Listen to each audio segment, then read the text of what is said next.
मुख्यमंत्री देवेंद्र फडणवीसांचं आर्थिक नियोजन हे नेमकं कोण पाहतं? हे ते पाहतात की अमृता फडणवीस पाहतात? या सगळ्या प्रश्नांची उत्तरं खरं तर मिसेस मुख्यमंत्री म्हणजेच अमृता फडणवीसांनी लोकशाही मराठीला दिलेली आहेत। आजचा दिवस लक्ष्मीपूजनाचा आणि त्यानिमित्तानं आर्थिक नियोजन कसं असावं, ते सुटसुटीत कसं असावं, ते केवळ मिसेस मुख्यमंत्री म्हणून नाही तर एक बँकर अमृता फडणवीस म्हणून त्यांनी अधिक सुस्पष्ट करून सांगितलेलं आहे। पाहूया बुलेटिनमध्ये जाता जाता या मुलाखतीचा काही अंश।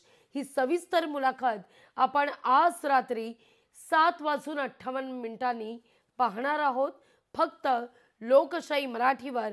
पण जाता जाता या मुलाखतीचा काही अंश। मुख्यमंत्री देवेंद्र फडणवीसांचं आर्थिक नियोजन ते स्वतः पाहता की घराच्या तिजोरीच्या चाव्या तुमच्याकडे? असं म्हणतात दिये तले अंधेरा। हा, तर असं आहे की देवेंद्रजींचं सेव्हिंगच नाही होत, काही केल्या सेव्हिंग नाही होत। तर ना मला पाहता येतं ना त्यांना स्वतःला किंवा ना कोणी फायनान्शियल एक्सपर्टला। बरं, तर देवेंद्रजी झिरो आर्थिक नियोजन ॲट होम।